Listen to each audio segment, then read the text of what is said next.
Listo. Hola, ¿qué tal amigos? Muy buenos días. Soy Laura Ceballos en este programa para ustedes que es Las Cartas sobre la Mesa en Sin Línea MX. Hoy en la grata compañía de, valga la redundancia, el compañero Sigfrido Reyes, quien ya ha estado con nosotros en una ocasión previa, justamente hablando de lo que nos importa a todos los que estamos en esta patria grande, en esta hermosa América Latina, lastimada, vapuleada, ofendida, muy desgastada por la parte conservadora del mundo que quiere para sí la situación imperialista y destructora a través del monopolio de la fuerza y del dinero. Y en este caso, él particularmente, quien fue presidente de la Asamblea Nacional Legislativa de El Salvador, de su país de origen, del cual estamos lamentando profundamente este gobierno actual que no ha hecho sino reprimir, en este caso, a la gente valiosa, valiente, que sacó adelante un proyecto de nación en medio de una situación caótica como la que vivió El Salvador por muchos años, vía la intervención o gracias o producto de la intervención de este imperio del que tanto nos dolemos y del que somos víctimas en toda América Latina y en gran parte del mundo. Y lo estamos viendo hoy el resultado de un intervencionismo brutal, eh, transatlántico en un país de Medio Oriente, y hoy estamos recibiendo en México refugiados de Afganistán, refugiados de esta guerra sin sentido, sin necesidad, y que ha producido la mayor cantidad de dolor en el mundo, este intervencionismo americano que le ha dado la mano y le ha abierto la puerta, pues a los grandes golpistas, a los grandes corruptores de los derechos humanos. Y en este caso, compañero Sigfrido, pues ya habíamos platicado con usted justamente de esta terrible traición que ustedes, los miembros del Frente Farabundo Martí, sobre todo usted en su persona, ha recibido de parte de este presidente que, si bien no es precisamente, no llegó por la mala para poder justificar un poco más bien su buena acción, su buena mano, ha decidido emprender un ataque constante, una mancha continua a su persona, a su labor, ha tratado por todos los medios de defenestrarlo y además pues le ha causado daño muy grave a su familia, a su esposa, y yo creo que estas son las cosas que verdaderamente nos duelen a todos, porque somos ante todo seres humanos, somos hermanos latinoamericanos y nos duelen las injusticias cuando proviene nada más de la pura ambición. Entonces, hoy con el compañero Sigfrido vamos a estar revisando nuevamente esto que ocurre pues en particular en El Salvador, y en un ratito yo espero que también se nos una nuestro compañero desde Argentina, Dani De Vita, que también queremos platicar con él sobre un poquito extendiendo más esta situación de revisión de lo que está pasando a lo largo y ancho de nuestra hermosa y querida patria grande. Entonces, sin más, compañero Sigfrido, de verdad, un honor, una grata bienvenida a esta mesa, y sobre todo, pues una mano solidaria amiga de nosotros en México para Sigfrido, que ya es medio mexicano, pero sobre todo para su familia, su esposa que está en El Salvador, lejos, pero cerca en el corazón de los mexicanos. Bienvenido, compañero. Muchas gracias, Laura. Muchas gracias por abrir este espacio de Sin Línea para poder compartir opiniones, visiones, inquietudes. Pues, de lo que tú has dicho, me parece que es extremadamente acertado cuando tú planteas que lo que se vive en nuestra América y en muchas regiones del mundo, pues no se explicaría si no es a partir de una política imperialista de dominación, una política que busca subyugar a nuestros pueblos y a otros pueblos en el mundo, controlar su destino, sus recursos naturales, sus posiciones estratégicas. Y creo que hoy más que nunca eso está quedando muy claro, no solo en América Latina, sino en otras regiones como las que tú mencionas, allá en el sur de Asia. Decía Bolívar, el gran libertador, que los Estados Unidos están llamados por la providencia a sembrar de calamidades nuestra tierra latinoamericana en nombre de la libertad. Y eso lo decía Bolívar allá en 1824-25. O sea, como una visión tremendamente certera de lo que él veía como ese imperio naciente en aquel entonces.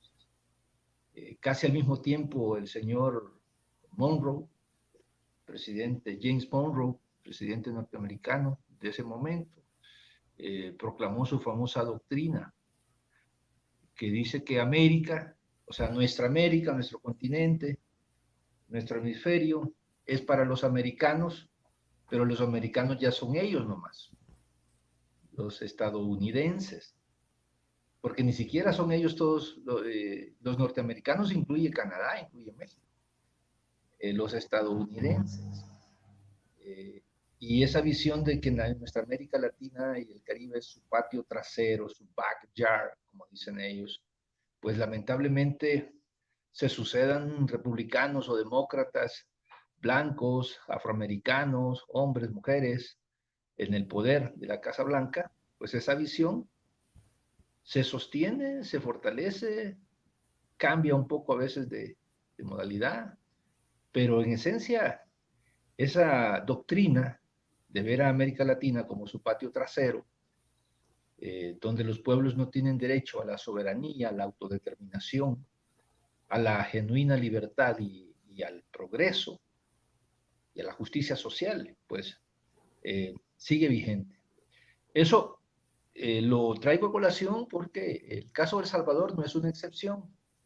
Yo creo que hay algunos que se equivocan creyendo que un dictador suelo como Bukele es un caso de un político que se opone o cuestiona o se enfrenta a los gringos. Nada más ingenuo que eso. Yo vi hace un par de días a un compatriota tuyo muy destacado en las redes sociales, le escribí un comentario, se llama Antonio Villamil, creo que tú lo debes de conocer, y él planteaba una hipótesis, a mi juicio, tremendamente peregrina e ilusa, de que Bukele está enfrentado con Washington, que Washington está enfrentado con Bukele. Eso es una tremenda ingenuidad, ¿verdad? Recientemente Washington puso las cosas en claro con Bukele, le mandó una misión más o menos de mediano nivel para decirle, oye, Bukele, o te comportas o te comportas.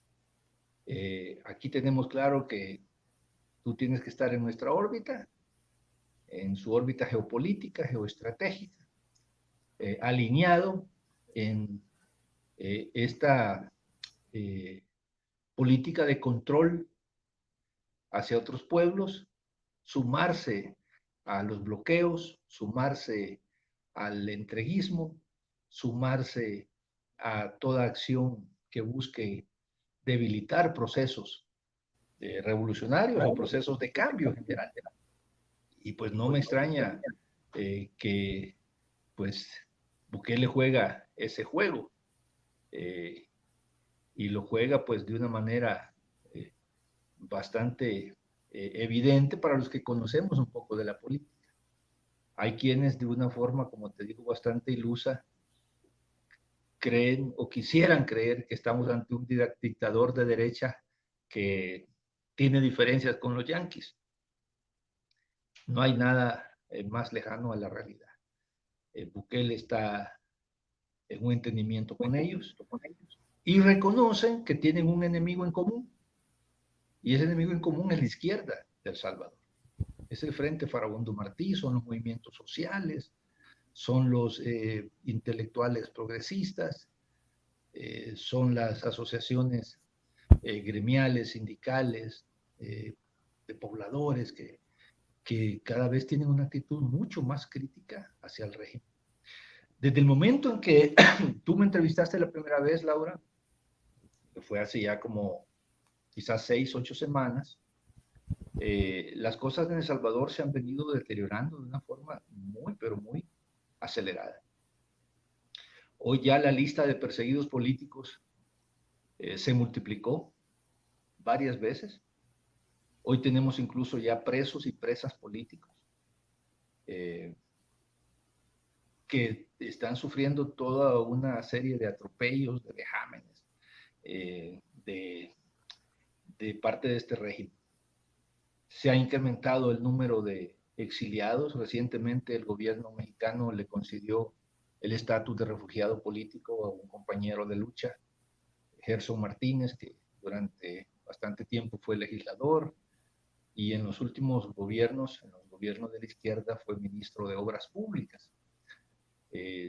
A él también se le desató una persecución arbitraria y pues el gobierno de México, siendo, digamos, consecuente con su tradición o la tradición de México de ofrecer albergue, refugio, asilo a los perseguidos por regímenes totalitarios, dictatoriales, represivos, pues hace apenas 10 días le reconoció ya su calidad de refugiado político. El expresidente de El Salvador, el último presidente antes de Bukele, nuestro compañero Salvador Sánchez Serén, ha tenido que asilarse en Nicaragua junto con toda su familia. Y pues estamos viviendo un momento donde se recrudece este tipo de acciones represivas en un contexto de deterioro en general de toda la situación política del país. Bukele ha decidido optar por el camino de la represión, por el camino de la persecución política.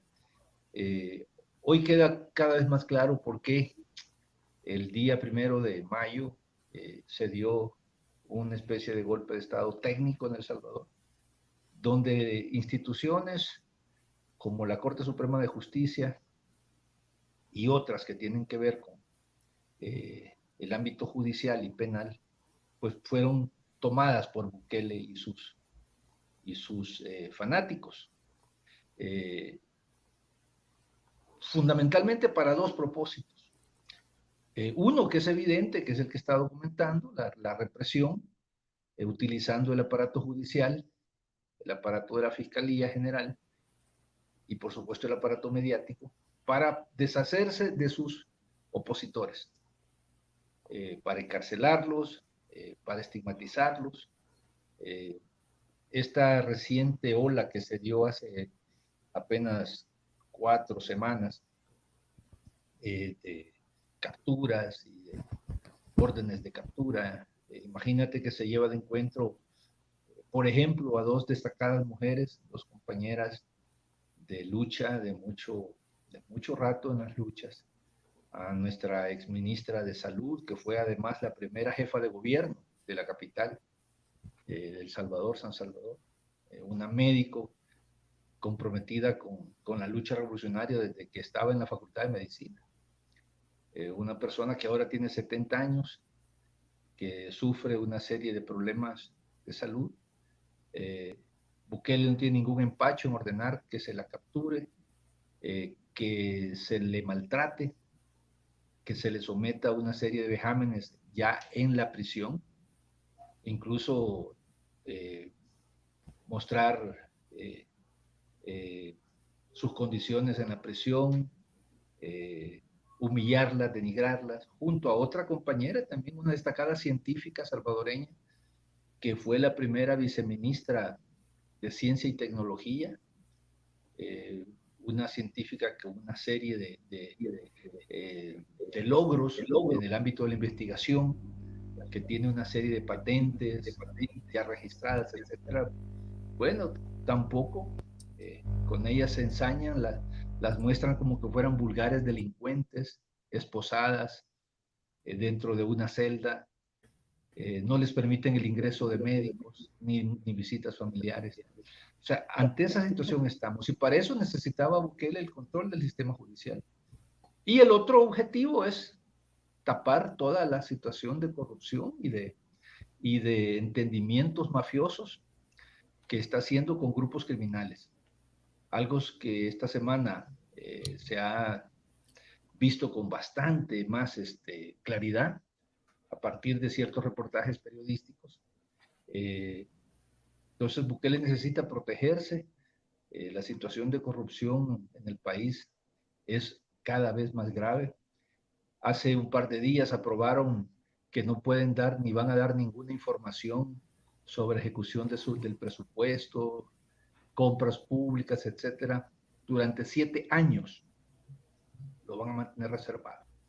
Estos tipos son, usando una palabra de moda, Laura, y le damos también la bienvenida a Daniel de Vita, que ya se conectó. Un saludo desde México, Daniel. Son, usando una palabra que está muy de moda, son los talibanes de la corrupción y los talibanes de la represión política.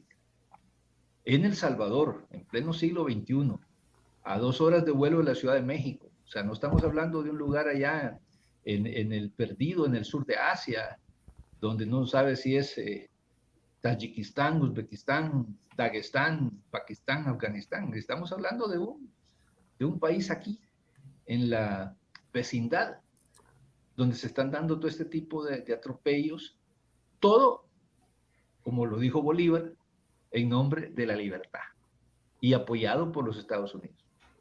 Estas serían mis palabras de entrada, porque creo que Daniel también tiene temas importantes que compartir con nosotros, y pues luego volvemos a nuestra conversación.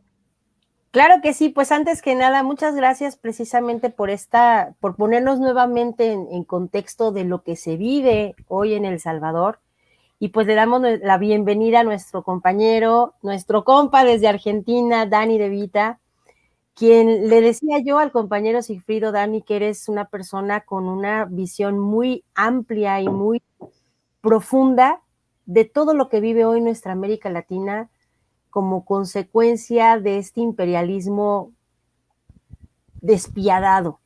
Entonces, pues el compañero Sigfrido, quien es verdadero perseguido político, no como los que aquí en México ahora están llorando por una persecución. Y que se van a la OEA a quejarse. Sí, se van a la OEA, pero además que se tiran al suelo para que los veamos, porque en realidad son unas ratas. Entonces, las persecuciones políticas de las que nos dolemos hoy, que son reales, están aquí, están con nosotros en esta mesa. Entonces, Dani, pues la verdad es que para nosotros es un gusto que estés aquí en este momento, porque queremos también tu visión. Lo que pasa en El Salvador es un poco la copia que se ha dado, no sé, en Nicaragua, en Colombia, en Venezuela, en todas partes donde Estados Unidos ha querido hacer metástasis. Y en este caso, no le estamos pasando muy bien, estamos viendo, como le decía yo al principio a los compañeros, el resultado de estas intervenciones sin ton ni son, sin necesidad, que Estados Unidos gusta de hacer en otros países. Y estamos viendo el resultado llamado Afganistán y una explosión de violencia inusitada. Pero en este caso, centrándonos en lo que a nosotros nos corresponde, que es la patria grande, ¿qué tenemos hoy como visión de la actuación de este neoliberalismo que está dando coletazos por no morir, pero que sigue lastimando profundamente, en este caso, por ejemplo, lo que pasa en Colombia? A mí me interesa, y por eso quería yo convidarte a esta mesa, porque tú que haces un viaje por toda la América Latina con diferentes personas hablando de Cuba. Ayer, por ejemplo, estabas hablando bien interesante de Cuba. Pero, ¿qué visión tienes tú de lo que pasa hoy en Colombia? Porque Colombia es el punto estratégico desde el que salen los tentáculos de la CIA, de la OEA, de la DEA y de todas estas organizaciones gringas para afectar a América Latina. Bueno, Laura, Sigfrido, la verdad que es un placer enorme. ¿Se me escucha bien? Perfecto, Sí, sí. muy bien, Daniel. Excelente. Bueno, un abrazo también a toda la gente linda del otro lado. La verdad que es un gusto, en primer lugar, poder conversar con ustedes. Venía escuchando un poquito lo que estaban hablando, que es muy interesante y hay pocos espacios para plantear estos temas, sorpresivo, llamativo. Y en el caso de Colombia, mira, hasta hace un ratito nomás estuve hablando con un hermano colombiano que me estaba poniendo en sintonía, que eso es algo también muy lindo que pudimos ir construyendo con el paso del tiempo, de tener gente con criterio en la que uno confía en distintos países hermanos y tener de primera mano cómo lo está viviendo el pueblo y la gente de a pie en cada uno de nuestros países. Y la verdad que, a ver, nunca he terminado esta oleada represiva, que no es algo nuevo, que se sostiene en el tiempo hace muchos años, que obviamente se vio recrudecida con el paro nacional, que terminó durando casi 2 meses. Y ahora, si bien el paro ya terminó y si bien las protestas ya no tienen ese tenor masivo, pero hay focos de resistencia, y lo que estamos viendo que es absolutamente escalofriante es una especie de señalamiento de algunos líderes estudiantiles y sociales que fueron importantes y directamente van y los asesinan en la calle con sicarios. Eh, Algo que cuesta mucho entender, digo, estamos muy acostumbrados a escuchar la palabra dictadura todo el tiempo. Vieron que ahora todo es dictadura, cualquier presidente que quiere tomar una decisión que implica comprometer los intereses del establishment es un dictador, es una dictadura. México es dictadura, todo es dictadura, pero Colombia no, ¿viste? Que vos decís, ¿cómo es esto? Bueno, justamente en el país que para la prensa internacional no es una dictadura, si vos participaste de una protesta te asesinan.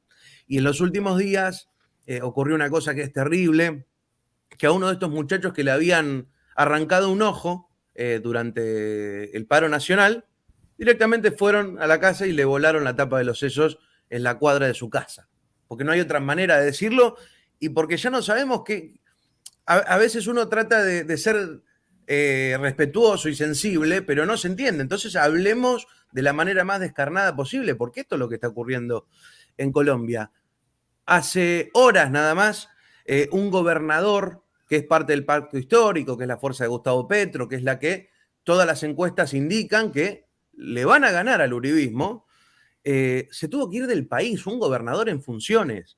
Es muy difícil encontrar antecedentes de esto. Un gobernador en cualquier país latinoamericano que a través de su cuenta de Twitter dice, me tuve que ir del país porque me llegó el informe de que estaban a punto de atentar contra mi vida, o sea, no puede ejercer la gobernación. En Colombia, cuando le ganás al uribismo una elección, después no puedes ejercer porque te matan. Entonces digo, ya a veces es difícil encontrar las palabras para expresar el tenor de lo que es esto, y parece mentira que estamos discutiendo Venezuela, estamos discutiendo Cuba por una manifestación de 100 personas, 1000 personas, que después, a ver, vale la pena analizarlo y conversarlo, pero digo, están pasando cosas gravísimas y nosotros que tenemos la posibilidad, ustedes, yo, de poder interactuar con la gente, y tenemos mucha gente que nos quiere, que nos ve, mucha gente que nos odia, pero nos ve también.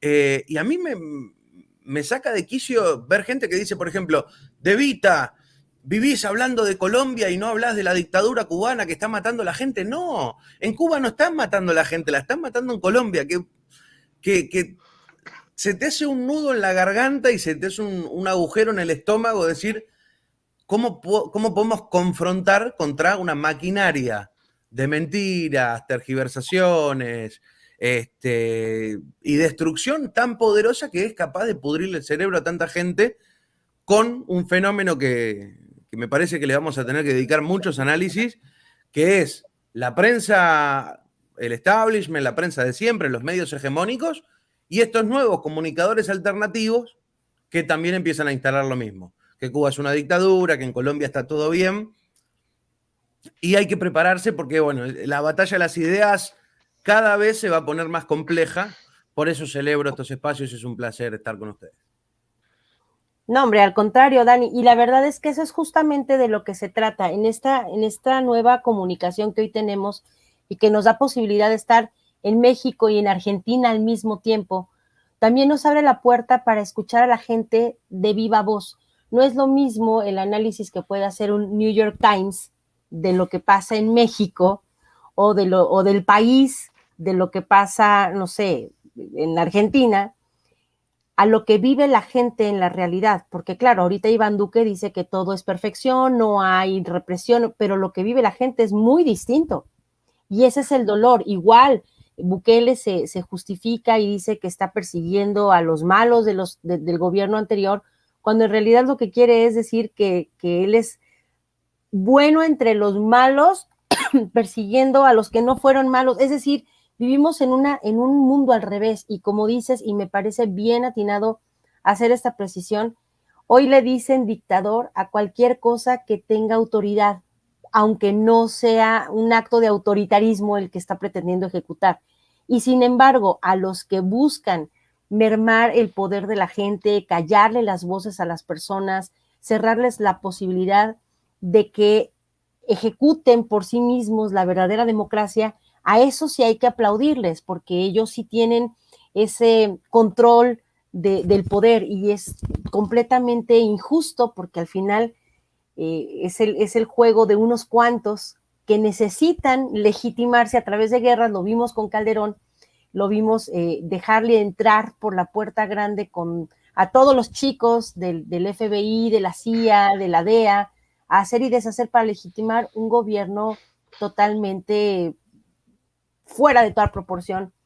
Y en este caso, los temas, vuelvo a lo mismo, están tan ligados porque al final Colombia es el centro de operaciones desde el que hoy se están gestando muchas de las más nefastas cosas que le pasan a Latinoamérica. Vimos que en Colombia además fue el punto de reunión de aquellos que conspiraron para asesinar al presidente de Haití, por ejemplo, y que en Colombia pues no solamente se gestó, sino se entrenaron a los sicarios. Es decir, hay una serie de cosas que nos dan la puntilla para decir, en Colombia se hace lo peor que le puede pasar a la América Latina. Ese es el dolor grande que nos da, porque al final el campo de operaciones, el campo de experimento es la gente, y la gente es la que está sufriendo esta represión. Lo quisieron convertir las marchas de Cuba, ahora con lo del COVID y lo de las vacunas y tal, lo quisieron hacer ver como un rechazo al gobierno, le salió todo mal, al final acabamos viendo una derecha en el mundo que se azotó contra el piso para decir, véanos, nosotros tenemos la razón y la represión en Cuba. Y al final no es tanto, al final no es, les duró ¿cuántos días el gusto? 3, 4 de ser el centro de visión del mundo, pero los resultados son a mucho más largo plazo. Entonces, en el caso, por ejemplo, de Bukele o de Guaidó o de estos lidercillos a los que reciben el apoyo de Estados Unidos para tergiversar el discurso real de la gente, causan un daño, pues en este momento parece que irremediable. Pero, ¿qué es lo que podríamos estar empezando? Bueno, la exigencia es que la OEA desaparezca. Obviamente, sin la OEA podríamos estar pensando en otros mecanismos de defensa para Latinoamérica en contra de estos, ¿qué? Clubes de ataque que tiene Estados Unidos llamados la OEA, etcétera. Pero sin la OEA, ¿qué podríamos estar haciendo? ¿Cómo podríamos estar verdaderamente impulsando esta unión de países de Latinoamérica, Sigfrido? Bueno, yo antes de tocar tu punto, creo que es pertinente recordar una frase de un intelectual estadounidense muy respetado, muy connotado, que es Noam Chomsky.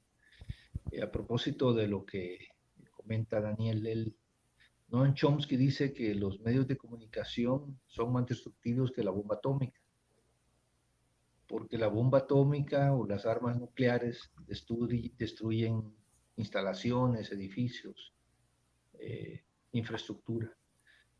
Pero los medios de comunicación, en el sentido perverso, destruyen cerebros,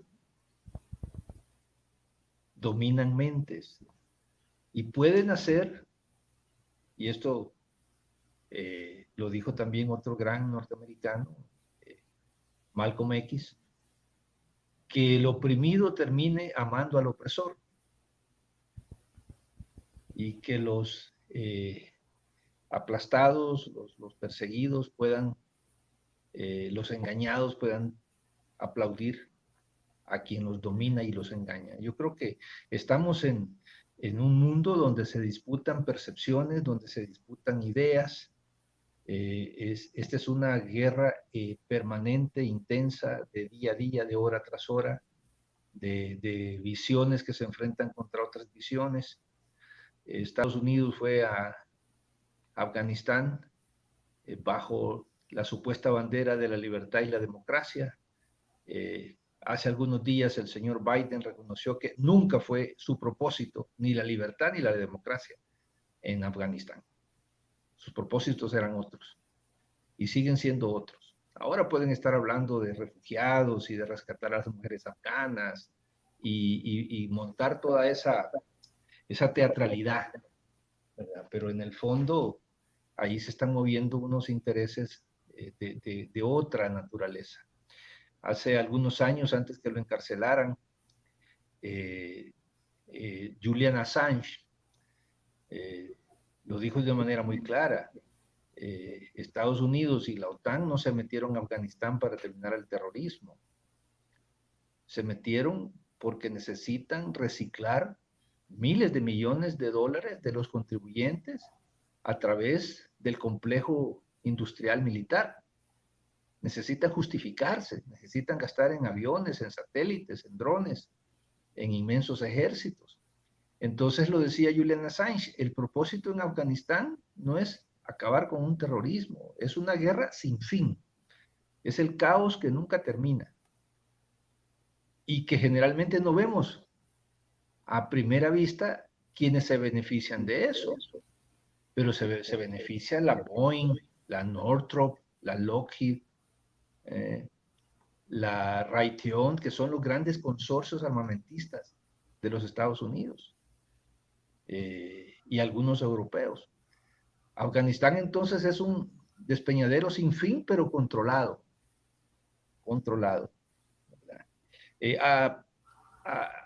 Ahora paso entonces a tu inquietud, Laura. Efectivamente, instrumentos como la OEA, que bien alguien definió como un ministerio de colonias, porque justamente la OEA cumple el papel que está implícito en la doctrina Monroe.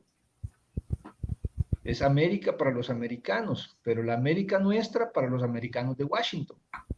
Entonces la OEA ha jugado y jugará con algunas muy raras excepciones, muy raras, pero muy notables, cuando ha habido algún personaje de tinte progresista, porque la correlación en la región lo permitía, ¿verdad? Pero sigue cumpliendo ese papel. Y bien lo decía el presidente Andrés Manuel López Obrador hace, creo que 4 semanas, la OEA es una entidad que debe de desaparecer. Ahora, ¿con qué sustituirla? Tiene que ser algo auténticamente latinoamericano y caribeño. El embrión de ello ya está sentado y es la comunidad de estados latinoamericanos y caribeños.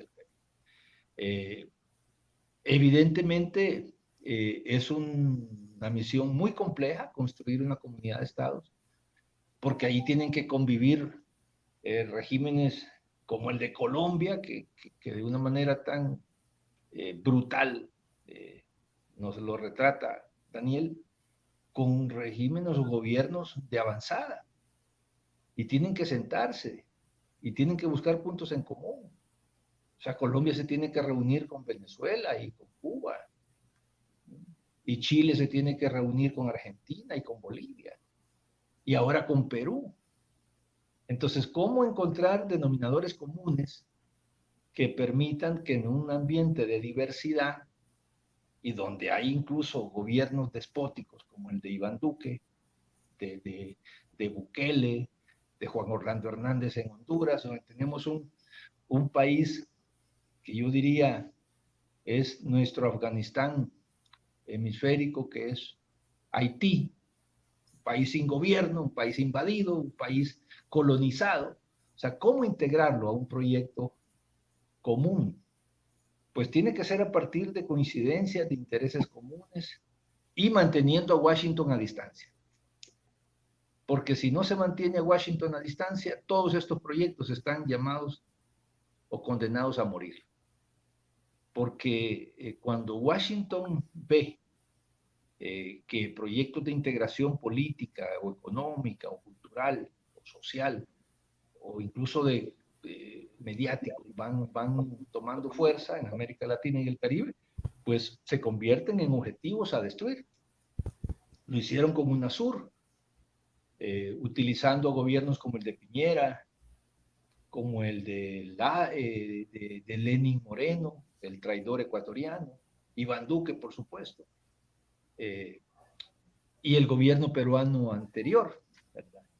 Entonces destruyeron UNASUR, que era un proyecto regional sumamente, diría yo, prometedor, al menos para la región de Sudamérica, y que en los pocos años que existió demostró su gran valor y su gran potencial para los intereses de la región, no los intereses de Washington.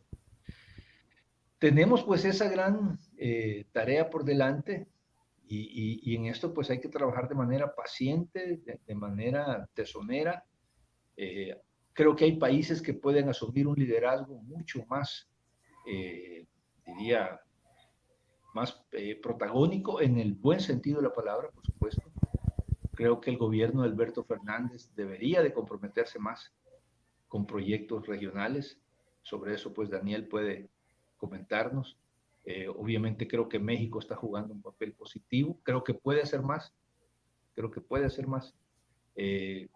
Y pues los gobiernos de corte progresista y en general los gobiernos más avanzados en términos de pensamiento político, programático, con un ideario social muy, muy claro y con una definición precisa de lo que es la soberanía y la autodeterminación, pues tienen que hacer mucho más.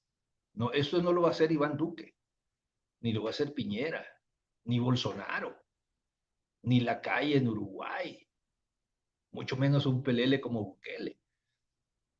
No, esto se necesitan estadistas con visión, con conciencia de lo que es nuestra América. Así respondo a tu inquietud, Laura. Pues es que es bien interesante saber que estamos en una coyuntura en donde grandes personas humanistas tienen ahorita en sus manos el futuro de sus países. Yo hablo por mi presidente, al que quiero, admiro y de verdad creo que está impulsando buenas cosas, pero como dice Sigfrido, hace falta mucho más de solo un hombre y me parece que el compromiso tendría que venir de todos los gobiernos progresistas de Latinoamérica y de esta patria grande que se aspira a convertirse verdaderamente en un bloque que se proteja a sí mismo de pues los golpes que siempre nos está asestando el imperio yanqui, como decía el gran Nicolás Maduro, perdón, el compañero, ¡ay, se me fue el nombre del presidente! No es Maduro, es antes. Se me fue el nombre del presidente. Hugo Chávez. Hugo Chávez, bueno, que traigo en la cabeza. Si necesitamos verdaderamente defendernos, nada más lo podremos hacer en bloque. No podremos seguir jugando al Goliat y al David solitos. Entonces, esto que hoy se propone como un cambio de mentalidad en toda la América Latina, Dani, tú te dedicas a revisar justamente la actuación de los líderes en el continente, y yo lo llamo continente de México, Argentina, sacando obviamente la parte más norteña, porque pues ellos se han querido apoderar de nuestra América, entonces para mí, así como para ellos América es todo, para mí América es de México para abajo. Pero tú, ¿cómo ves esta actuación? Como dice Sigfrido, ¿qué tan tibia o qué tan poderosa crees que está siendo, quiénes son los que pueden hacer más y hasta dónde, porque pues también vemos que la persecución está gruesa, lo que pasó en Bolivia no fue fácil, vaya, creo que todavía hay un gran temor por lo que Estados Unidos puede hacer, pero ¿hacia dónde vamos? Porque necesitamos saber qué tan fuertes estamos y tender esta red verdaderamente poderosa de presidentes, de líderes, de un movimiento con una sola dirección.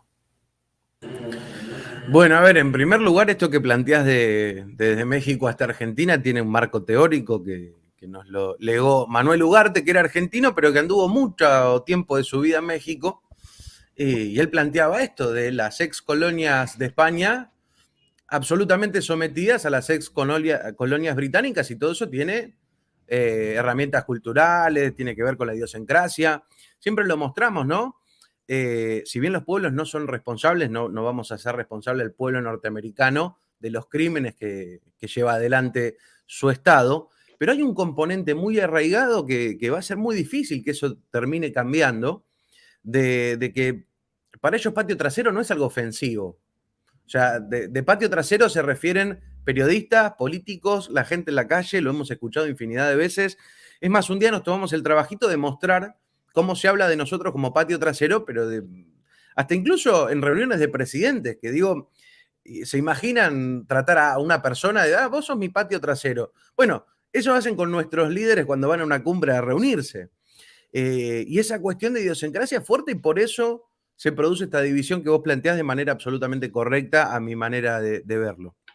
Después, por lo que planteaba Sigfrido, que es muy interesante, habíamos hecho un análisis de una de las cumbres fundacionales de UNASUR, que UNASUR, para los que no saben, fue la unión de los gobiernos sudamericanos en contraposición con estos organismos clásicos regenteados por los Estados Unidos.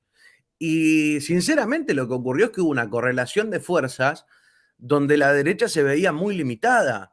En UNASUR llegó a estar Colombia con Álvaro Uribe. En UNASUR después estuvo la Colombia, mirá qué fallido tiro, de Santos, estuvo el Perú neoliberal de varios presidentes, estuvo Piñera, pero claro, estaban esos tres islotes, pero al lado lo tenían a Chávez, a Lula, a Cristina, a Correa, a Mujica. Bueno, era muy difícil, a Evo. Entonces, cuando pensamos cómo poder construir, y Rafael Correa en ese momento, en ese acto fundacional, dijo la Unión del Sur para ir por la unión de toda América Latina. Siempre estuvo clarísimo que era solo una parte de la unificación, el tema de UNASUR. Y bueno, los mismos desafíos se plantean a una escala superior cuando ya estamos hablando de toda la América Latina.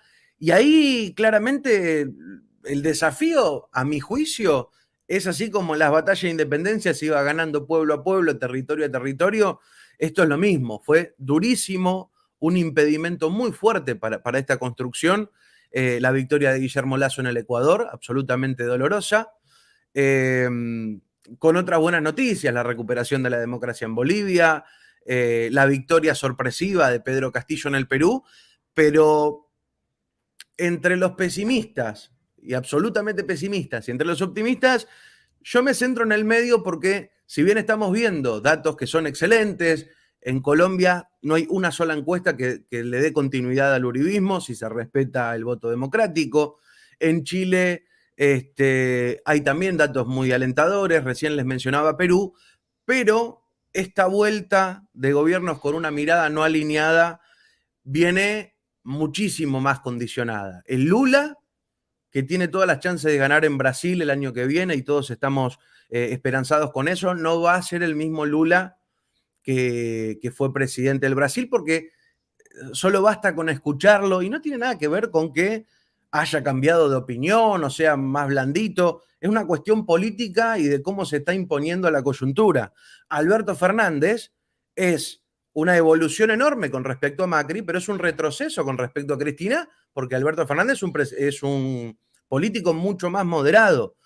Pedro Castillo lo vimos, una semana le duró el canciller Béjar, que todos estábamos absolutamente felices por el canciller Béjar, que era un hombre con un compromiso de patria grande, de unidad latinoamericana y antiimperialista enorme, y en una semana lo tuvo que sacar y poner un neoliberal. Entonces, si bien hay datos que son muy alentadores, tenemos que entender que esta reconstrucción viene muy lenta y estamos muy lejos, así todo ganando elección por elección, de parecernos quizás a esa década que tuvimos a principios de los 2000 y que lamentablemente nos quedó cruzada con la cuarta transformación, que es algo que merece algunos refunfuños, es decir, ¿cómo puede ser que no coincidieron esas dos etapas maravillosas? Que yo creo que ahí hubiera estado la clave de todo. Y con respecto a lo de Bukele, yo por un lado les quiero agradecer por este espacio y preguntarle, no sé si preguntarle, pero me gustaría escuchar que Sigfrido nos cuente un poco o me ayuda a entender cómo es que muchos de mis seguidores, gente que está comprometida y que piensa muy parecido que yo, lo ama a Bukele.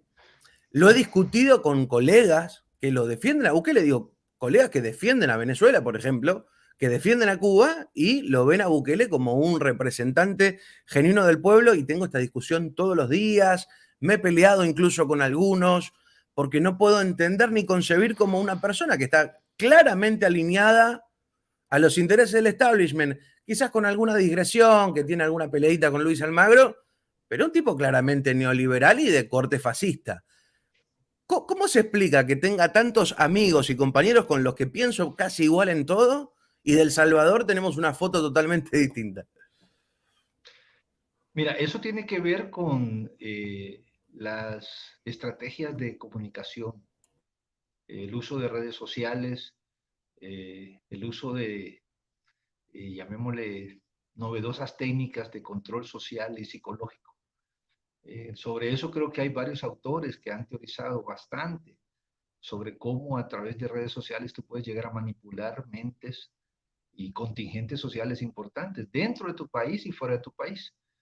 Y así como también desde la izquierda ahora incursionamos en este tipo de mecanismos y de recursos de redes, pues el fascismo también lo hace, el populismo de extrema derecha también lo hace. Y si hay algo que yo le voy a reconocer a Bukele, y creo que sería lo único, es que él y su grupo pudieron incursionar en estos terrenos mucho antes que nosotros y llegar a tener cierto grado de sofisticación. Bukele tiene más o menos una docena de panfletos digitales, paga inmensas cantidades de troles y centros de bots para estar reproduciendo su mensaje. Invierte mucha plata en ese tipo de estrategias. Y pues ha sabido, hasta hace cierto tiempo, pensaría yo, presentarse como un destructor de íconos, como alguien que rompe con el sistema político. Y Bukele es una de las mayores estafas contemporáneas. Se vende como progresista, pero le besa los pies a Trump y se somete de manera absolutamente incondicional a Trump, al Fondo Monetario, se proclama neoliberal, va a la catedral del neoliberalismo en Washington a presentar todos sus compromisos a la Heritage Foundation, que es como el ala más extrema del conservadurismo en Estados Unidos en materia económica y política. Rompe con Venezuela, se lanza contra Nicaragua, se lanza contra la izquierda. Bukele es un camaleón político. Tú deberías, posiblemente lo sabes, Daniel, que Bukele empezó su carrera política en la izquierda, invitado por el FMLN, porque se le veía como un joven empresario que podía ser, digamos, un puente con sectores medios. Nunca fue de izquierda, fue una especie de aliado. Logró entonces dotarse de un barniz progresista, alababa a Chávez, se persignaba por Maduro, ¿verdad? Todo eso está documentado. Pero luego, cuando en el FMLN se entiende ante quién estamos, ante un tipo verdaderamente oportunista, corrupto, pues nos distanciamos de él rápidamente. Pero él ya había logrado, digamos, encantar, entre comillas, a un electorado, sobre todo joven, y había encantado también a cierto grupo de seguidores fuera de El Salvador, que andan más o menos en un grupo etario menor de 40, que se consideran algunos de ellos incluso progresistas. Y que dicen, no, es que Bukele es algo distinto. No, Bukele es más de lo mismo. Yo diría, es lo peor de lo mismo. Porque es corrupto, es represor, pero también es un encantador de serpientes. Y eso es lo que hasta el momento le ha dado alguna ventaja. Lo que pasa es que ya el ejercicio del poder, pues te va poniendo en evidencia, porque ahí ya no se trata de discursos. Ahí ya no vale aquello de no soy ni de izquierda ni derecha. O no soy de aquí ni soy de allá, ¿verdad? O no soy de esto, sino todo lo contrario, que al final ese lenguaje cantinflesco, con mucho respeto para don Mario Moreno, que era un genial cómico, con un humor fino, pero con un mensaje político verdaderamente impresionante en algunas de sus películas. No, la realidad te va empujando y te va evidenciando. Te va mostrando tal como eres, ¿verdad? Un personaje megalómano, un personaje ambicioso de poder, que no respeta las instituciones. Bueno, imagínate, Daniel, y ojalá y lo sepan los amigos tuyos que todavía están en esa burbuja, está preparando una constitución para perpetuarse en el poder, él o su familia, desde la casa presidencial, cuando la constitución en El Salvador, pues por definición, tiene que ser un asunto que se debate en el Parlamento. Y por convicción, tiene que ser un asunto que se debate en el pueblo. Una constitución para un país no puede ser un asunto de oficina. Para eso, pues, mejor voy a un sastre y le digo que me haga un traje a mi medida. Bueno, Bukele justamente es eso.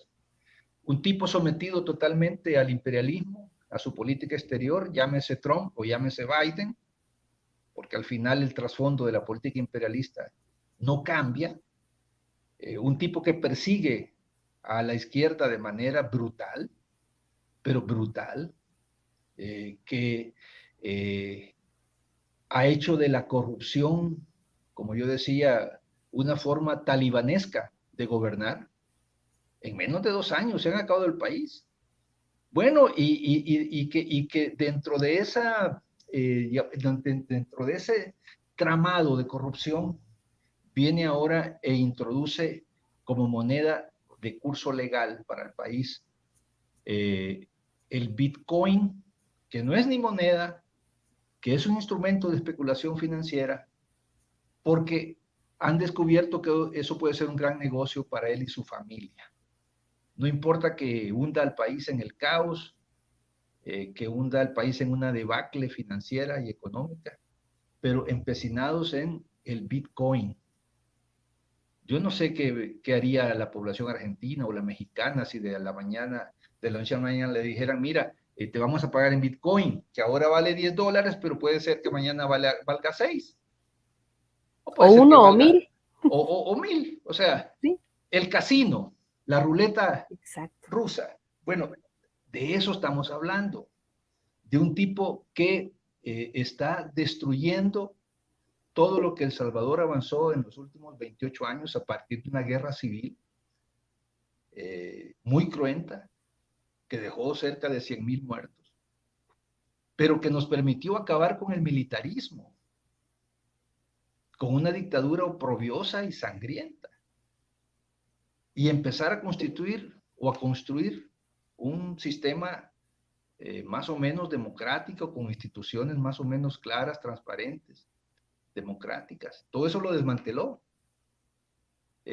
Ahora los militares vuelven y se sienten como aquellos que regresaron a la escena después de 25 años de haber estado en un papel secundario. ¿Qué pasaría si en Argentina, Daniel, los militares de la época de la dictadura, de repente tú los tienes en primera línea, cogobernando con el poder civil?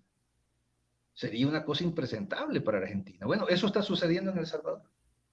Eso está sucediendo en El Salvador. Un tipo que se asocia con las mafias para poder ganar elecciones y para mantenerse en el poder. Es verdaderamente escandaloso lo que se ha estado revelando estos días de cómo los funcionarios de Bukele, enviados por él, llegaron a visitar las cárceles para pactar con los líderes mafiosos, para poder tener aparentemente éxitos en su política de seguridad.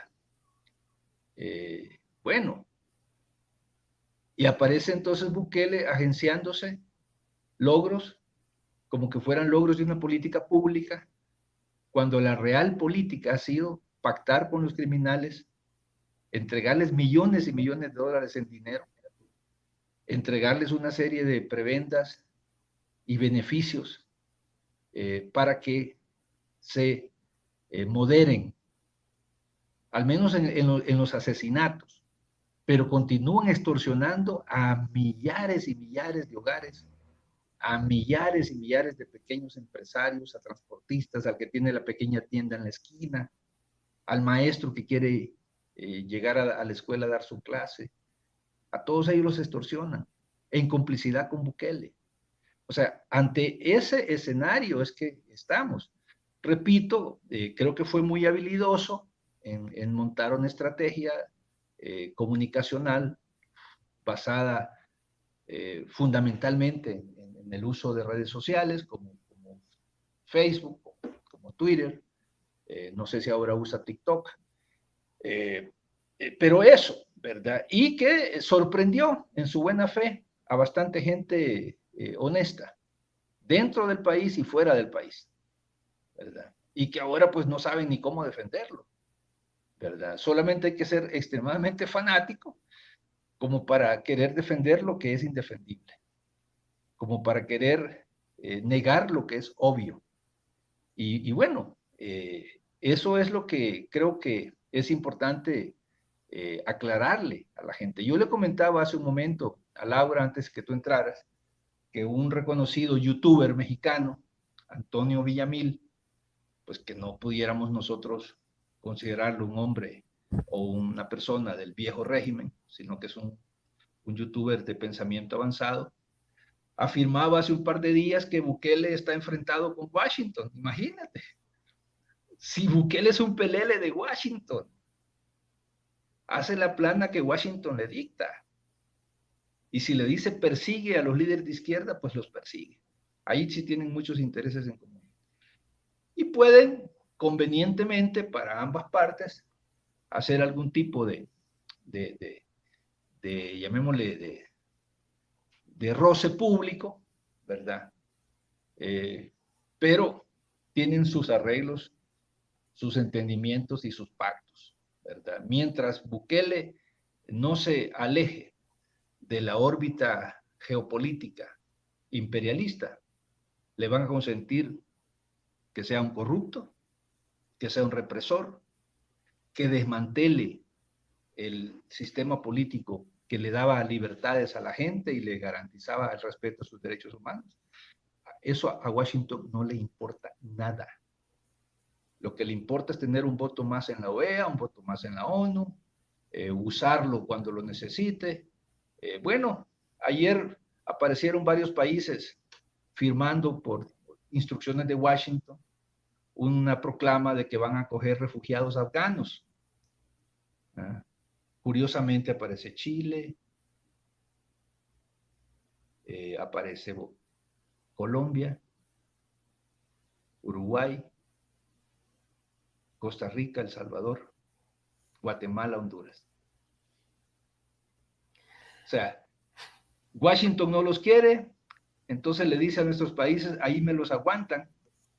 Me los aguantan tantito. Tantito puede ser 6 meses o 6 años, ¿verdad? Porque somos patio trasero. Porque nos ven como patio trasero. Somos la guardería de lo que ellos no quieren, la bodega de lo que ellos no pueden guardar, Sí. el campo de experimentos para ver cómo resultan sus O sea, ideas, claro. Un gran campo de laboratorio social, militar, psicológico, ideológico. Eso es Colombia, a mi juicio. ¿Y eso es Haití? Y eso es Haití, el caos controlado, el caos donde no ves los intereses que se mueven, ves sus efectos, pero no ves las causas. Colombia y Haití, Laura, me parece que son ejemplos bastante interesantes, pero Bukele también es un experimento. Es un experimento frente a los proyectos progresistas. Es decir, vistamos a un payaso llamémosle, como dicen ahora, de un liderazgo mediático en redes sociales, ¿verdad? Proyectémoslo, vendámoslo como un producto nuevo, como un refresh, dirían ellos. Como una cajita feliz de esas de las hamburguesitas, ¿no? O sea, atractivo. Sí. Aquí tenemos para los jóvenes, porque ellos son ahora los que pues concentran una mayor cantidad de población y de votos eventualmente. Entonces, vendámoslo como un producto de marketing, pero que al final es no más de lo mismo, es lo peor de lo mismo. Aquí hay alguien en el chat que dice que en El Salvador hay una limpieza de corruptos, no de perseguidos políticos, y que Bukele era pelele, pero ya no es. Lo que nos da a pensar Dani, Sigfrido, que saben muy bien cómo vender la cajita feliz para que parezca saludable, llena de proteínas, ¿no? O sea, es basura. Y hasta progresista. Sí, es basura, pero te la pongo tan bonita que tú la vas a querer comer. Aunque sepas que es basura, es veneno, te la vas a comer. En este caso, pues Bukele, también Guaidó de alguna manera jugó ese juego, no sé qué les parezca, el disfrazarse del político articulado, agradable. Lo estamos viendo en México y creo que también es pertinente traerlo un poquito de los pelos. A Ricardo Anaya, todo articulado, todo marrullero, todo habla con una propiedad del hombre que él está vendiendo un discurso, está vendiendo una postura, pero al final sabemos que es basura envuelta en un traje de celofán. ¿Sabés qué? Me parece que hay una constante que la estamos viendo en varios países, de que la nueva derecha no va a decir que es de derecha. Y no, ni de izquierda ni de derecha. Están más allá. Lo vimos con Yacu Pérez en Ecuador, por ejemplo, que aparezca un dirigente indígena que hasta hace 3 años se llamaba doctor Carlos Pérez Guartambel, y de pronto aparece Yacu Pérez, un tipo de pelo largo, de poncho. Lo estamos viendo, por ejemplo, en Colombia con Claudia López, que aparecía como una referente progresista LGTB y está reprimiendo con el mismo tenor que el uribismo, que Duque. Y me parece que Bukele también es otro emergente de estos nuevos proyectos. Ya me parece que, vos fijate que los muñecos de torta, acá le decimos así a los muñecos de torta, sería el Peña Nieto, el Macri, el Piñera, viste que se visten todos igual. Es camisa celeste y el saco bien oscurito, todo es igualito. Ya no está seduciendo a las nuevas generaciones, es un prospecto que quedó antiguo, y van a venir con estos rockstars, van a venir con Yacu Pérez, vienen con Bukele, con esta Claudia López, y es muy difícil ahí, porque muchos de ellos, recién nos contaba Sigfrido, que sale de la izquierda. Lo hicieron con Bolsonaro. Totalmente. Ahí en tu vecindad, Daniel. No, absolutamente. Bueno, pero lo que sí tenía Bolsonaro diferente, que era un absoluto marginal, que siempre había tenido un corte más identificable como de derecha por sus exabruptos. A mí lo que me preocupa mucho es esto, Bukele, que surge en sus orígenes, amigo de la izquierda, Yacu Pérez, que la prensa ecuatoriana lo presenta como un dirigente de izquierda, que de izquierda no tiene nada, es lo más neoliberal que hay. Lo único que no tiene neoliberal es el poncho, me imagino. Y así lo vamos viendo. Entonces, de repente, referentes quizás del feminismo, del ecologismo o incluso los movimientos políticos progresistas pero que cuando vos empezás a rascar un poquito, a investigar, empiezan a aparecer las ONG. Me parece que nuevo no es nuevo, son viejas, pero digo, sí lo que es nuevo es que tengan tanto peso y tanto protagonismo. México acaba de descubrirlo de manera pública y con pruebas y con datos. ¿Cuántas ONG norteamericanas financian a la oposición en México? Es obsceno. Y otro ejemplo que es muy preocupante, y que esto también hay que plantearlo, cuando un país hermano se anima a combatir el financiamiento de las ONG a la política, todos empiezan a señalarlo como una dictadura. Entonces, si hoy por hoy no apoyamos a Nicaragua cuando señala esto, después no nos quejemos cuando vengan los magnates a ponerle plata a la ultraderecha y nos destroce. Y a mí me preocupa mucho esto. Yo lo veo a Nicaragua, que tiene los Claudio X González, tiene la misma ONG que tenemos nosotros acá, pero lo veo muy solo a Nicaragua y me preocupa mucho que dé una batalla contra las ONG prácticamente en soledad, siempre con la salvedad de Cuba y Venezuela, que en ese sentido siempre han sido una continuidad, y Bolivia. Sí, tú has tocado un tema muy, muy importante y muy actual, Daniel, el tema de cómo los imperios también han venido sofisticando sus mecanismos de intervención y de dominación. Ahora no solamente es CNN o el Washington Post o el Times o el País o el Economist, sino también han entendido desde hace bastante rato el papel que puede jugar lo que ellos llaman su sociedad civil, ¿verdad? Que no son movimientos de masas, son exactamente lo que tú dices, ONGs, grupos de interés, pero que reciben financiamientos generosos de parte de Washington y que ha montado una serie de fundaciones como el National Endowment for Democracy, la famosa NED, que le dan centenares de millones de dólares cada año para que operen en nuestros países, para que construyan, entre comillas, opinión pública.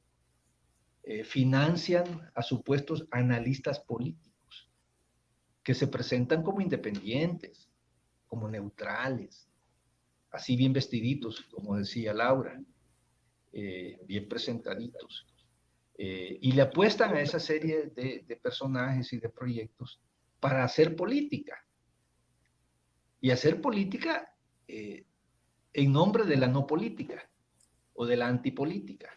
Desde una neutralidad curiosísima, ¿no? Sí, sí, ni de izquierda ni de derecha, sino todo lo contrario. Exacto. ¿Verdad? Entonces, tú tocaste el tema de Nicaragua, que yo sé que dentro del mundo progresista de América Latina y el Caribe puede despertar en estos momentos algún tipo de polémica, incluso hasta de discrepancias.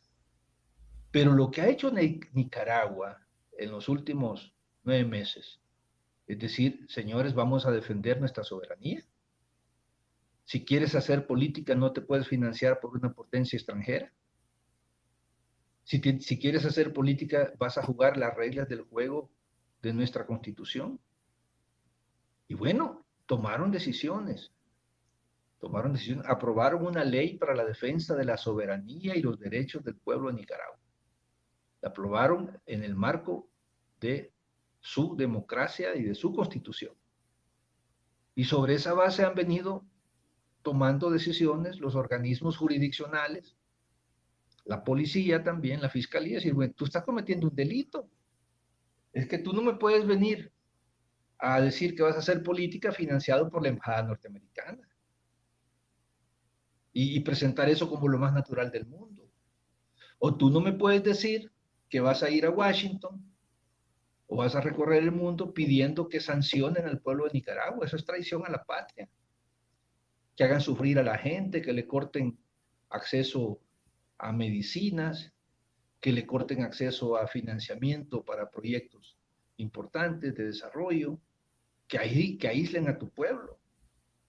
¿No? Cualquier nación que se respete, pues no permitiría eso. Yo creo que has puesto, Daniel, un tema muy palpitante sobre la mesa. Y sé también que, pues a veces, en nombre de lo que se le llama políticamente correcto, pues se hacen cosas incorrectas. Yo creo que Nicaragua lo que necesita es nuestro apoyo, nuestra solidaridad, nuestro respaldo, porque está defendiendo un proceso que se sustenta en las aspiraciones de un pueblo, que tiene una trayectoria, una historia, que ha logrado superar casi 20 años de neoliberalismo, que volvieron a sumir a ese pueblo en una pobreza y en una situación social deprimente, después que una revolución acosada, agredida, pero con todo había emancipado a ese pueblo.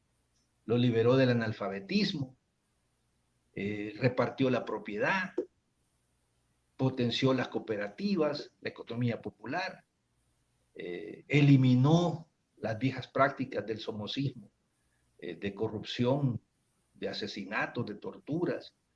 Bueno, vino de nuevo la restauración neoliberal a partir de 90 hasta el 2006-2007. Y en 15 años han logrado recuperarse de todo eso. Y evidentemente, pues el imperio no puede soportar que un pueblo pequeño, pequeño digo en términos territoriales, no en poblacionales, no en grandeza ni en principios, ni en heroísmo, pues logre de nuevo ponerse de pie. Nicaragua era, junto con Bolivia en el sur, que creo que podría ser ese paralelismo, el país con la economía más robusta en los últimos 15 años, creciendo a ritmos envidiables, diría yo, para los demás países de América Latina. 4 o 5%, ¿verdad? Que en América Latina es un lujo, es un verdadero lujo. Entonces dijeron, no, pues vámonos contra Nicaragua, financiemos a esa oposición derrotada y dispersa con mucha plata de ONGs, levantemos a determinados medios de comunicación o plataformas de comunicación con mucha plata también, y pues se lanzaron con todo. Nicaragua vivió en el 2018 situaciones verdaderamente dramáticas, ¿verdad? Asesinaban a compañeros simplemente por ser sandinistas, les ponían fuego, los torturaban y les ponían fuego, ¿verdad? Asaltaban las casas y las quemaban. Y todo eso no fue una situación espontánea que a alguien así se le ocurrió, no, eso tenía un centro de operaciones y tenía un financiamiento generoso a través de la embajada norteamericana y de las llamadas ONGs, que pues se presentan al mundo como ONGs progresistas o que defienden derechos humanos o derechos de las mujeres, pero son una fachada de una política imperial trasnochada. Y una fachada que además aquí en México, y es causa de varios cartones, así les decimos aquí a las caricaturas políticas, cartones, y moneros son aquellos que las dibujan. Y hay un cartón recurrente que ya nada más la gente que le sabe a esto de la modificación digital le cambia porque está una persona sentada ante una computadora, tiene una gorra, una cachucha, no sé cómo se llama en otros países, y varias camisetas o sacos que se va cambiando. Entonces, feminismo, derechos humanos, ambientalismo, o sea, tienen una cara o una imagen para cada ocasión, pero el centro, el personaje es el mismo. Y entonces, qué importante cuando nos damos cuenta que el rostro más atractivo, el que más venden, siempre va por el lado de la ayuda, de lo humanitario, ¿no? Y al final a lo que se dedican es a destruir los derechos humanos de la gente y de los pueblos. Laura, déjame hacer un link con lo que está diciendo Sigfrido y lo que estás planteando vos, que tiene que ver con Nicaragua y con lo que estábamos hablando al principio de Colombia. Vos fíjate que todos conocemos quién es el magnate George Soros, y si alguno no conoce, lo invito a que averigüe. Y George Soros es un pulpo que tiene muchas ONGs. Está la Open Society, que es su pata intelectual, pero tiene también organismos de derechos humanos. Y te voy a contar algo que nos pasó, un debate que tuvimos acá en Argentina cuando empezó la represión fuerte, durísima, en Colombia. Las ONG de Soros, y sobre todo Human Rights Watch, que es su tentáculo de ONG de derechos humanos, fue una de las principales en hostigar a Nicolás Maduro en Venezuela y a Daniel Ortega en Nicaragua. Bueno, ¿qué ocurre? Y esto no hace 1000 años, hace 3 años. Bueno, nosotros sabemos perfectamente que Human Rights Watch no es un organismo de derechos humanos y mucho menos algo no gubernamental. Le responde claramente al poder económico de un Estado y de las corporaciones principales de un Estado. En algún punto ahí habría que ver qué pesa más, si el Estado o la corporación. ¿Te Pero puedo hacer un paréntesis, sí, Daniel, por un favor. pequeño paréntesis? Yo le comuniqué a Human Rights Watch hace más de un año sobre la persecución política arbitraria contra mi persona y mi familia. Nunca, ni siquiera respondieron a un correo. Jamás. Porque cuando es persecución contra gente de izquierda, contra líderes sociales, se quedan callados. Porque sus patrocinadores no se los permiten. Cierro paréntesis. Es excelente el ejemplo y me va a ayudar mucho a cerrar la idea. ¿Qué es lo que ocurrió? Cuando empezó la represión fuerte en Colombia, los medios no lo mostraban, nadie lo contaba. Eran los videos aterradores que te mandaba la gente en Colombia, que los subía a sus redes sociales. Y desde Argentina empezamos a presionar al gobierno para que Alberto Fernández condenara las violaciones a los derechos humanos. Los compañeros en México hicieron lo mismo. Y bueno, y obviamente tratar de llevarlo a los medios. La primera organización de derechos humanos que emite un comunicado condenando y denunciando la represión en Colombia es Human Rights Watch.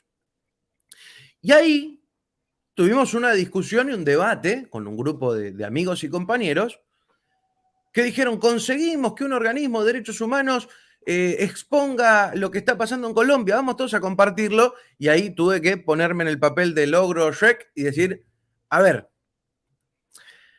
¿cómo nos planteamos si nosotros hace 2 años decimos, esta ONG es un mamarracho, a defender el interés del imperialismo en Venezuela y en Nicaragua, la vamos a legitimar ahora? Vamos a decir, no, Human Rights Watch está diciendo. Y ahí es donde empiezan los problemas, porque no es que llegan diciendo, somos el neoliberalismo, rapaz, vamos a bajar los salarios. No, llegan de esta forma. Human Rights Watch se mete y de manera incluso me parece natural. Muchos compañeros dicen, vamos a colaborar con Human Rights Watch porque nos está ayudando a denunciar a Duque. Y así se empiezan a meter. No es que viene, no es una cosa como la que nos imaginamos, que hay 2 detectives o 2 agentes que se juntan en un hotel multimillonario. Surgen así estas cosas. Bueno, y ese debate lo terminamos teniendo nosotros, los compañeros, para apoyar a Colombia, que nos tenemos que sentar a discutir, pará, esto no lo podemos usar, porque o dicen la verdad en Venezuela y en Nicaragua, o están mintiendo y son uno de los tentáculos del imperialismo. Por eso que la gente entienda que no es sencillo, que no es fácil, que la política, si alguna vez lo fue, ya no es algo que se puede identificar con extremos. Hay muchas cuestiones transversales que se mezclan y me parece que el ejemplo que pone Sigfrido ahí es excelente. Human Rights Watch incluso ha denunciado el asesinato de palestinos por parte de Netanyahu. Y uno dice, bueno, entonces mirá qué bueno, son antisionistas. No, representan otra pata del sionismo. Por eso, cada vez que nos vamos metiendo vamos a encontrar temas para hablar 20 años seguidos, si quieren. Pero me parece muy importante y capaz que para transmitirle a la gente, si se tiene que quedar con algo, de que son momentos que nos exigen mucho análisis y que las cosas no son tan sencillas como parecen. Yo lo diría de la siguiente forma, Laura, Daniel. Todo lo que es aparente, ponlo en cuestionamiento. Total. Duda. Hay que discernir qué hay detrás, quién está ganando, quién está perdiendo.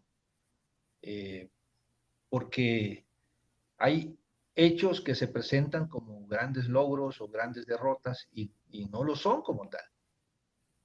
Yo todavía tengo mis dudas sobre esta situación de Afganistán, que muchos dicen, no, es un gran logro de Rusia, un triunfo para China, una gran derrota de Estados Unidos. Pues posiblemente no sea ni lo uno ni lo otro. Posiblemente ahí las cosas más bien se trata de mantener un caos controlado por décadas y seguir experimentando con ese país. No es casualidad de que en el mismo Afganistán esté operando el llamado Estado Islámico, el Daesh o ISIS, y sea un rival de los talibanes. Y ambos fueron creados en su momento y armados, financiados por Estados Unidos y los servicios secretos de Israel y de Gran Bretaña. O sea, hijos directos de la misma matriz, llamemos. Y que por ahí se ha quedado un bolsón de resistencia en un lugar que se llama el Valle de Kashmir, que nunca ni los soviéticos lo pudieron controlar, ni los yanquis con su invasión, ni los talibanes. Entonces hay cosas que son aparentes, pero que vale la pena que nos detengamos a reflexionar qué hay detrás. Es lo que yo digo con Bukele, ¿verdad?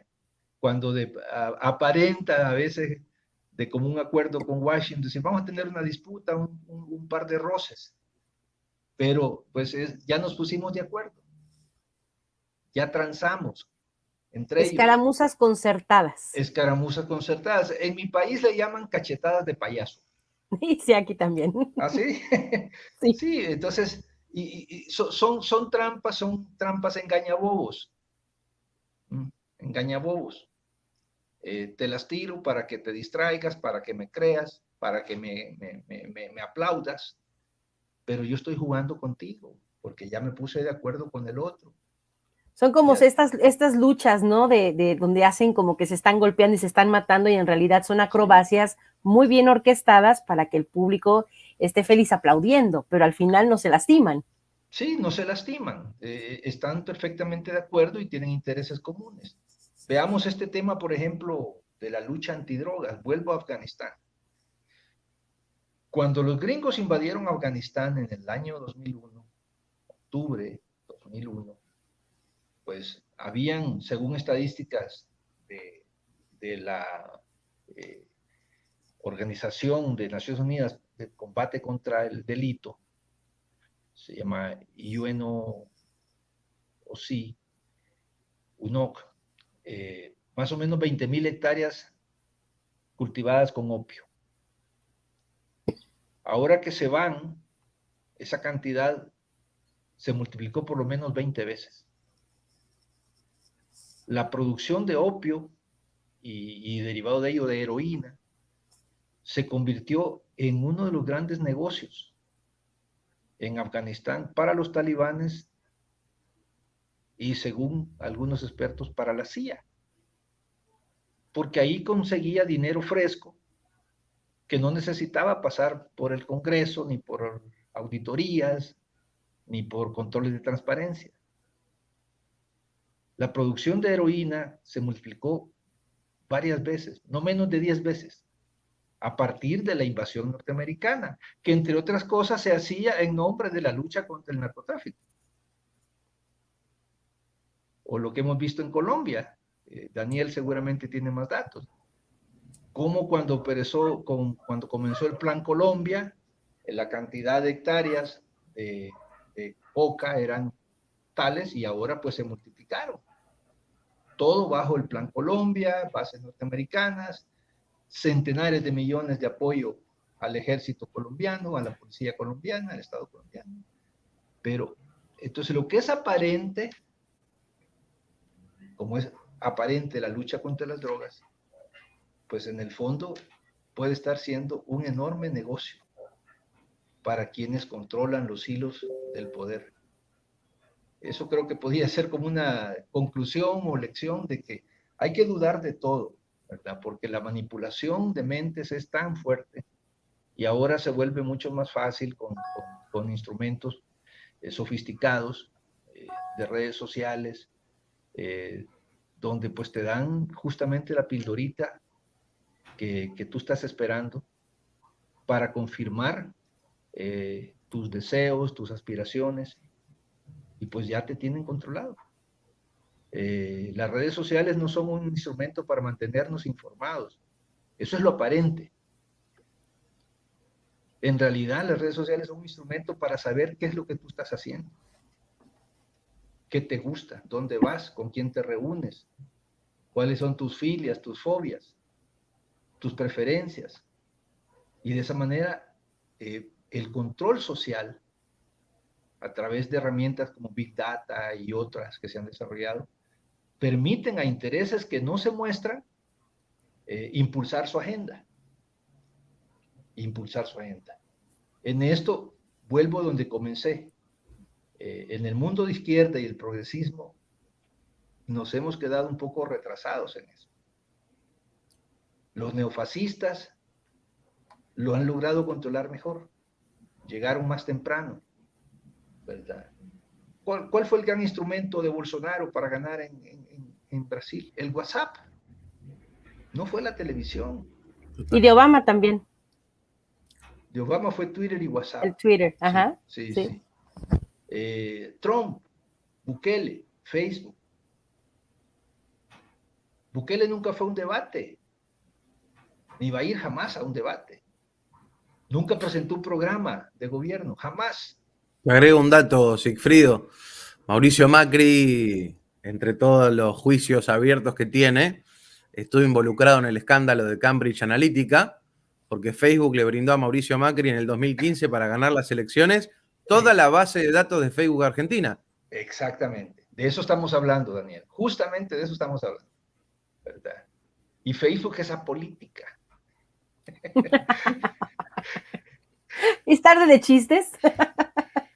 Digo, al final de cuentas sabemos que lo que siempre dijeran los españoles, lo que mola en el mundo es lo que se vende, y la publicidad, pues al final de cuentas es eso. No importa de dónde venga el dinero, no importa lo que se promueva siempre y cuando me produzca dinero al que lo vende. O sea, en este caso, ahora están muy, comentario muy al margen, pero están muy preocupados por los OnlyFans, ¿no? Porque ya les parece que se exacerbó el nivel de pornografía en las redes, pero tienen años de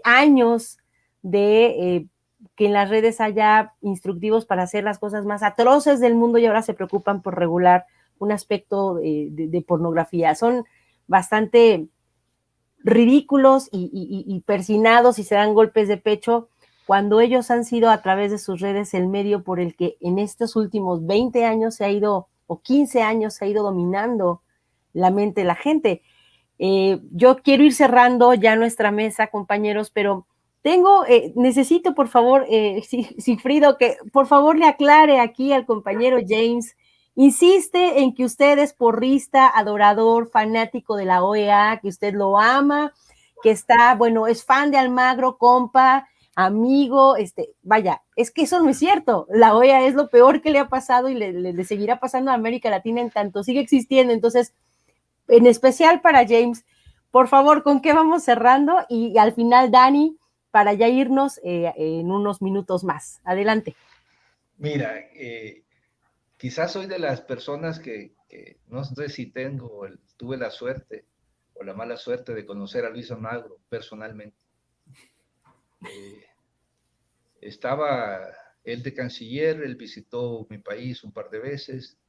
Un día yo estaba en Montevideo en una visita al Congreso del Uruguay, y él se entera que estoy por ahí, me pide que vaya a verlo a la Cancillería, y me dice, mira, quiero que me apoyes, quiero ser secretario de la OEA.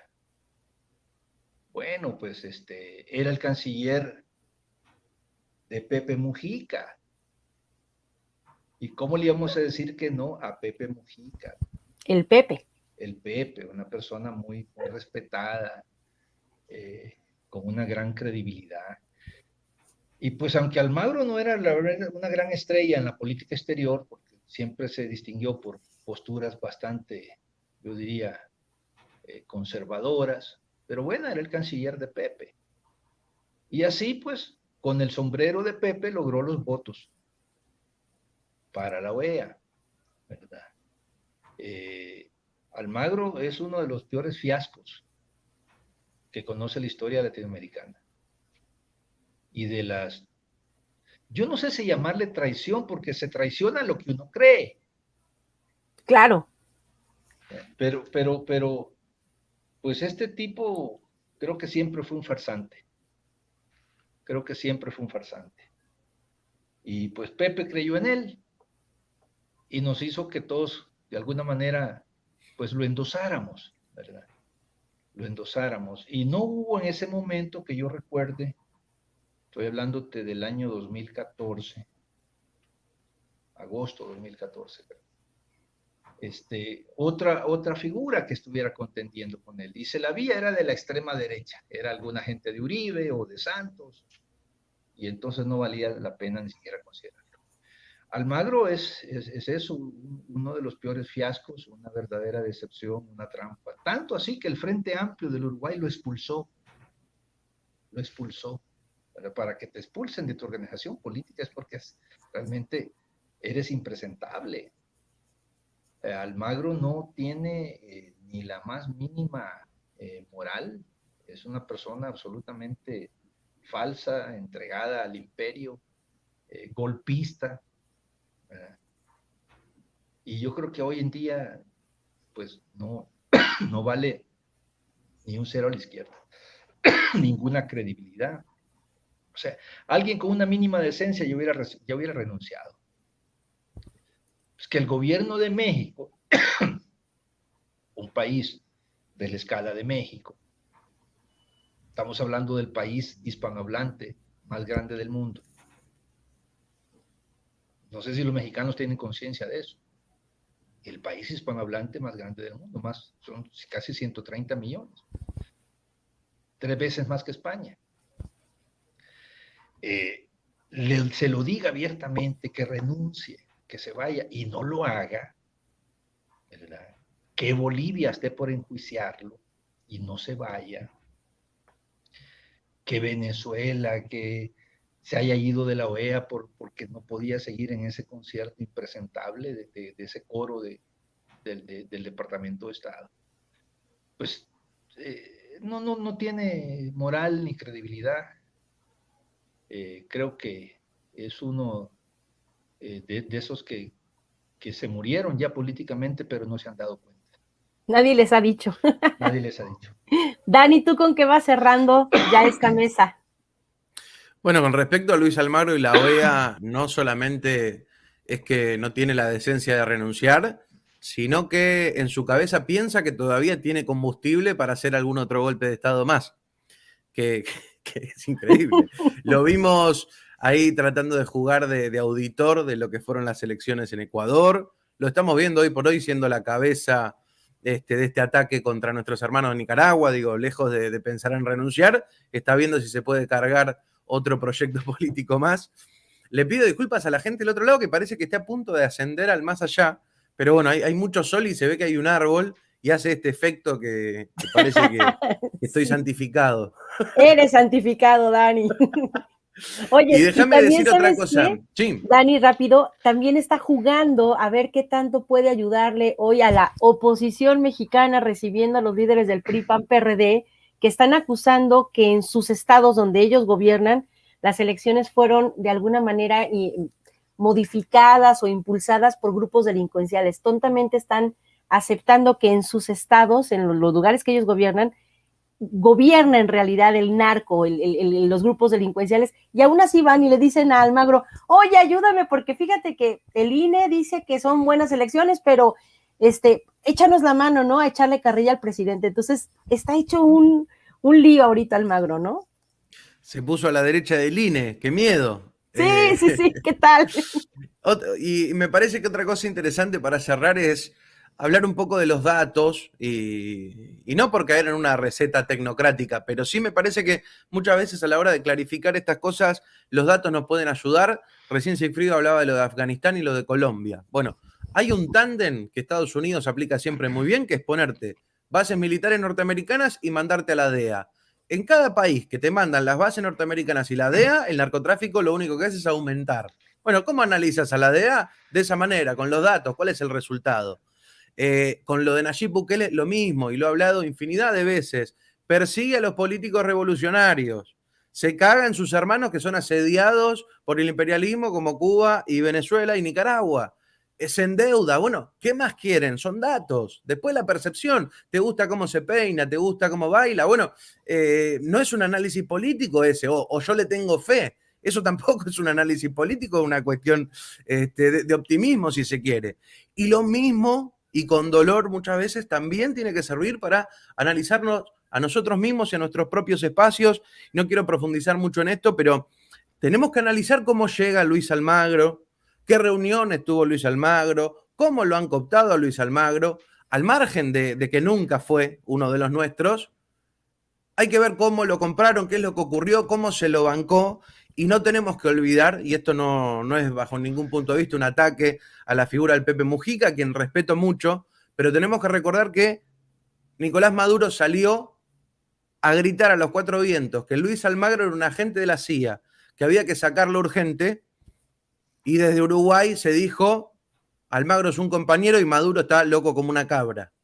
Después vino el golpe en Bolivia y recién ahí se rectificó la postura. Por eso, a mí me preocupa mucho cuando endiosamos a los líderes, presidentes y referentes que tienen una postura estética quizás que nos convence, y a los que están demonizados los dejamos a un costado. Yo no puedo entender al día de hoy cómo Rafael Correa, Evo Morales, Cristina Fernández de Kirchner o el mismo Lula tienen menos credibilidad que una persona como Pepe Mujica, que con todo lo que lo respeto y lo valoro, el saldo latinoamericano de la política exterior de Pepe Mujica fue dejarnos a Luis Almagro y el golpe en Bolivia. Hay que tener mucho cuidado con esto también. Y lo que está haciendo hoy por hoy, que lejos de la humildad de decir me equivoqué, me mandé un cagadón por poner a Luis Almagro, hubo un golpe en Bolivia, hoy por hoy dice Daniel Ortega es un dictador. No endiosemos a estas figuras que pueden ser muy progresistas y tener, pero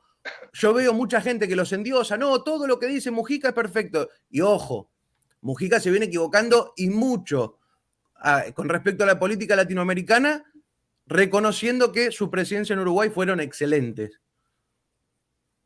Sí, y hay que estar pendientes, por ejemplo, yo lo digo por mi país, por mi presidente, esta tendencia que tenemos de santificar todo lo que diga, en este caso, Andrés Manuel López Obrador, puede ocasionar más daños que beneficios. El decir que todo está bien y aplaudirlo todo no es saludable. Hay que ser siempre, hay que guardar un espacio para la crítica, para la reflexión y para decir, hay cosas que se pueden mejorar, hay que frenar y hay que dejar de ser soberbios. No todo lo que se está haciendo probablemente no tenga las peores intenciones, pero puede causar malos resultados si es que no reculamos y decimos, tanto endiosar, tanto aplaudir puede ser malo. Entonces, híjole, de verdad qué mesa tan impresionantemente buena, profunda, agradable. Les quiero a los dos agradecer su espacio, su tiempo. Dani, tú te había yo confundido, creíste que era de noche, pero no, era de día.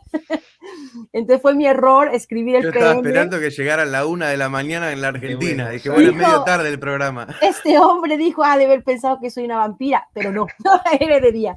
Entonces, a los dos, un abrazo, un saludo enorme. Y ya saben, esta mesa siempre estará abierta para ustedes, para debatir, para platicar, para seguir analizando todo lo que le pasa a nuestra querida patria grande. Y pues hasta donde estén, un abrazo fraterno. Y de verdad a todos los que estuvieron en el chat, muchas gracias. Está bien debatir, está bien de pronto disentir. Y muchas gracias por no haber hecho uso de insultos, que de repente hay quienes se lanzan mucho con insultos. Yo les agradezco que en esta mesa, no sé si porque soy mujer no lo hacen, les agradezco de todas maneras que no haya habido un solo insulto. Y pues bueno, a seguir reflexionando, creo que esa es la invitación. Muchas gracias a ti, Laura, por el espacio, y ha sido un gran gusto compartir contigo, Daniel. Lo mismo digo, y expresar nuestra solidaridad y pedir por favor basta de persecución en El Salvador. Gracias, Daniel. Doble D. Solidaridad siempre. Muchas gracias. Voy a cerrar con el video y nos vemos a la próxima.